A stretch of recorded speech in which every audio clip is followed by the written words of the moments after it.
ನಮಸ್ಕಾರ. ಸರಸ್ವತಿ ಸರಳ ಅಡಿಗೆಗೆ ಸ್ವಾಗತ. ಇವತ್ತಿನ ವಿಡಿಯೋದೊಳಗೆ ನಾನು ನಿಮ್ಗೆ ಜವಾರಿ ಡೊಣ್ಮೆಣಸಿನಕಾಯಿ ಹಾಕಿ ಅವಲಕ್ಕಿ ಹೆಂಗ್ ಹಚ್ಚೋದು ಎಂಬುದನ್ನ ತೋರಿಸ್ಲಿಕ್ಕತ್ತೀನಿ. ಟೇಸ್ಟಿ ಇರ್ತಾವ, ಗದಿ ಭಾಳ ಅಂದ್ರೆ ಭಾಳ ರುಚಿ ಇರ್ತಾವ ಇವು. ಇದನ್ನ ಹೆಂಗ್ ಹಚ್ಚೋದು ಎಂಬುದನ್ನ ಈಗ ನೋಡ್ಕೊಂಡ್ ಬರೋಣ. ಇಲ್ಲಿ ನೋಡ್ರಿ, ಮೊದ್ಲಿಗೆ ಏನದ ನಾ ಇಲ್ಲಿ 2 ಜವಾರಿ ಡೊಣ್ಮೆಣಸಿನಕಾಯಿ ತಗೊಂಡಿನಿ. ಅಂದ್ರೆ ಇವು ಖಾರ ಇರ್ತಾವಲ್ಲ ಅವು ಇವನ್ನೇನದ ತೊಳ್ಕೊಂಡ್ ಬಂದಿನಿ. ಈಗ ಇದನ್ನೇನದ ಸಣ್ಣಗೆ ಹೆಚ್ಚಿಕೊಳ್ಳೋಣ. ಮೊದ್ಲು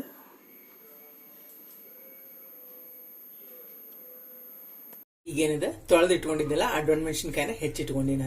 ನಾನೇನದ ಸ್ವಲ್ಪ ಬೀಜ ತೆಗೆದೀನಿ. ಅಂದ್ರೆ ಬಹಳ ಖಾರ ಇರ್ತಾವ ಇವು. ಬಹಳ ಖಾರ ಬೇಕಂದವರು ಅಷ್ಟು ಬೀಜ ಇಟ್ಕೋಬಹುದು. ನಾನಿಲ್ಲೇ ಸ್ವಲ್ಪ ಇಟ್ಕೊಂಡು ಉಳಿದದ್ದೆಲ್ಲ ಬೀಜ ಏನದ ಹಿಂಗ್ ತಕೊಂಡಿನಿ. ಈಗ ಇದನ್ನದ ಒಗ್ಗರಣೆ ಹಾಕೋಣ. ಗ್ಯಾಸ್ ಹೊತ್ತಿಸಿ ಒಂದ್ ಬುಟ್ಟಿ ಇಟ್ಟಿನಿ. ಈಗ ಇದಕ್ಕೇನದ ಎಣ್ಣೆ ಹಾಕೋಣ. ಎಣ್ಣೆ ಹಾಕೊಳಕತ್ತೀನಿ.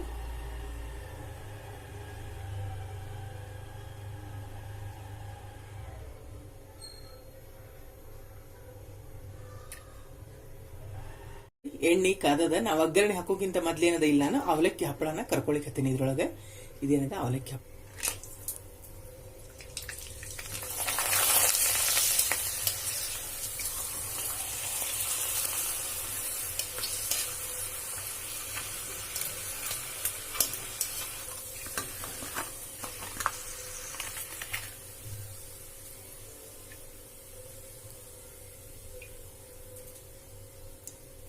ತಕ್ಕೊಳಕತ್ತೇನೆ. ಈಗ ಕಾಯಿ ಸಂಡಿ ಹಾಕೊಂಡು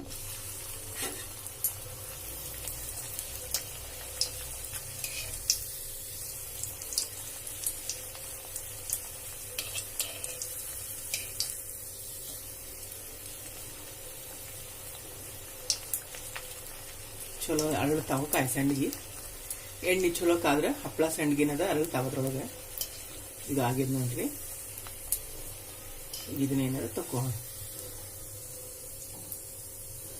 ಇದನ್ನು ತಕೊಂಡೆ ನಾನು ಕಾಯಿ ಸಂಡಿಗೆನೆ. ಅದ ಎಣ್ಣೆಗೆ ನಾ ಏನದ ಸಾಸಿವೆ ಮತ್ತೇನದ ಜೀರಿಗೆ ಹಾಕಿಕತ್ತೀನಿ. ಹಾಕೊಳಕತ್ತೀನಿ. ಹಚ್ಕೊಂಡಂತ ಏನ ಡೊಣ್ಮೆಣಸಿನಕಾಯಿ ಹಾಕೊಳಕತ್ತೀನಿ.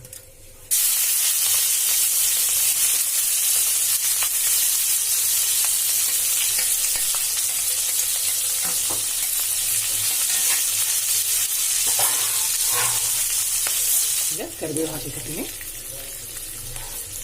ಇನ್ನೇನದ ಒಮ್ಮೆ ಕೈ ಹಾಕೋಣ.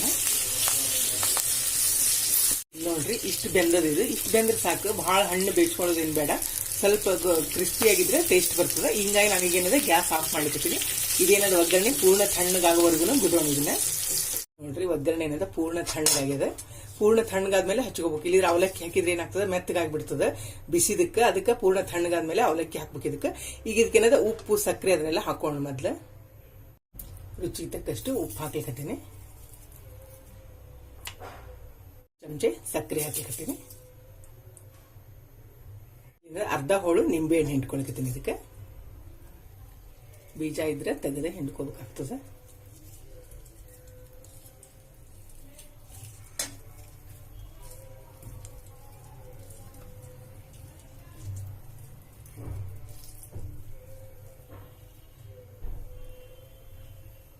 ಇದನ್ನೆಲ್ಲ ಏನದೊಮ್ಮೆ ಮಿಕ್ಸ್ ಮಾಡ್ಕೋಣ.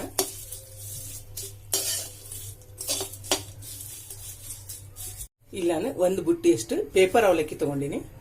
ಇವು ತೆಳ್ಳನ್ನು ಬರ್ತಾವಲ್ಲ, ಈ ಪೇಪರ್ ಅವಲಕ್ಕಿ ತಗೊಂಡಿನಿ. ಈಗೇನದ ಒಗ್ಗರಣೆಗೆ ಹಾಕಿ ಹಚ್ಕೋಣ ಅಂತ ಅವಲಕ್ಕಿ ತಗೊಂಡಿರ್ತೀವಲ್ಲ, ಈ ಅವಲಕ್ಕಿನ ಹಾಕೊಂಡಿದ್ದಕ್ಕೆ ಹಾಕೊಂಡು ಚಲೋ ಏನದ ಕೈ ಹಾಕ್ಸ್ಕೊಂಡಿಲ್ಲ. ಎಲ್ಲ ಏನದ ಚಲೋತ್ನಿಗೆ ಮಿಕ್ಸ್ ಮಾಡ್ಕೊಂಡಿ ನಾನು ಇದನ್ನ. ಈಗ ಇದನ್ನ ಸರ್ವ್ ಮಾಡೋಣ ಅಂತ.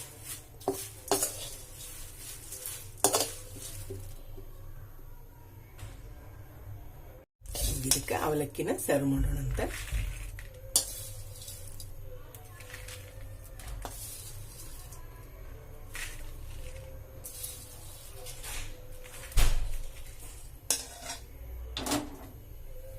ಈಗ ನೋಡ್ರಿ, ಅವಲಕ್ಕಿ ರೆಡಿ ಆಯ್ತು.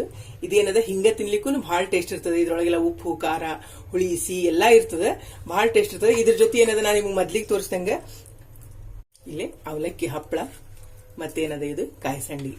ಕಾಯಿ ಸಂಡಿಗೆ ಜೊತೆ ಮತ್ತೆ ಅವಲಕ್ಕಿ ಹಪ್ಪಳ ಜೊತೆ ತಿಂದ್ರಂತೂ ಬಹಳ ಅಂದ್ರೆ ಬಹಳ ಟೇಸ್ಟ್ ಇರ್ತದ. ನೀವು ಇವನ್ನ ಸಾಯಂಕಾಲ ಮಾಡ್ಕೋಬಹುದು ಅಥವಾ ಬೆಳಿಗ್ಗೆ ಟಿಫನ್ ಸತೇಕ ಮಾಡ್ಕೋಬಹುದು, ಅಷ್ಟು ಟೇಸ್ಟ್ ಇರ್ತಾವ. ಮತ್ ನೀವು ಸರ್ವ್ ಮಾಡೋ ಮುಂದೆ ಮ್ಯಾಲ ಏನದ ಹಿಂಗ ಹಸಿ ಕೊಬ್ಬರಿನೂ ಹಾಕ್ಬಹುದು ಇದಕ್ಕೆ. ಮತ್ತೇನದ ಕೊಚ್ಚಿದ್ದು ಸೌತಿಕಾಯಿನೂ ಹಾಕೋಬಹುದು ಇದ್ರ ಮೇಲೆ. ಆಮೇಲೆ ಸ್ವಲ್ಪ ಕೊತ್ತಂಬರಿ ಹಾಕೊಂಡ್ ತಿಂದ್ರೆ ಇನ್ನೂ ಟೇಸ್ಟ್ ಬಹಳ ಅಂದ್ರೆ ಬಹಳ ಟೇಸ್ಟ್ ಆಗ್ತದ. ಮತ್ ನೀವು ನಿಮ್ಮ ಮನೆಯೊಳಗೆ ತಪ್ಪದೆ ಟ್ರೈ ಮಾಡ್ರಿ, ಮಾಡ್ಲಿಕ್ಕೂ ಅಗ್ರಿ ಸರಳದ. ಈ ಡೊಣ್ ಮೆಣಸಿನ್ಕಾಯಿ ಸಿಕ್ಕಾಗ ಹಿಂಗ ಅವಲಕ್ಕಿ ಹಚ್ಕೊಂಡ್ರೆ ಬಹಳ ರುಚಿ ಆಗ್ತಾವ. ನಿಮ್ಗೇನಾರ ಸಿಮ್ಲಾ ಮೆಣಸಿನ್ಕಾಯಿ ಸಿಕ್ಕು ಅಂದ್ರೆ ಅವನು ಹಾಕಿ ಹಚ್ಕೋಬಹುದು. ಆದ್ರೆ ಅದ್ರ ಜೊತೆ ನೀವು ಹಸಿ ಮೆಣಸಿನ್ಕಾಯಿ ಹಾಕ್ಬೇಕಾಗ್ತದ. ಆದ್ರೆ ಇದ್ರೊಳಗ ಸ್ವತಃ ಖಾರ ಇರೋದ್ರಿಂದ ಖಾರ ಹುಳಿ ಉಪ್ಪು ಎಲ್ಲ ಬಹಳ ಅಂದ್ರೆ ಬಹಳ ಟೇಸ್ಟ್ ಇರ್ತಾವ. ನಿಮ್ಮ ಮನೆಯೊಳಗೆ ನೀವು ಇದನ್ನ ತಪ್ಪದೆ ಟ್ರೈ ಮಾಡ್ರಿ. ಈ ವಿಡಿಯೋ ನಿಮಗೂ ಎಲ್ಲ ಇಷ್ಟ ಆಗಿದೆ ಅನ್ಕೊಂಡಿನಿ. ಮತ್ತೊಂದು ಸಾಂಪ್ರದಾಯಿಕ ಅಡಿಗೆಯೊಂದಿಗೆ ಭೇಟಿಯಾಗೋಣಂತ. ಶ್ರೀರಾಮ ಸಮರ್ಥ.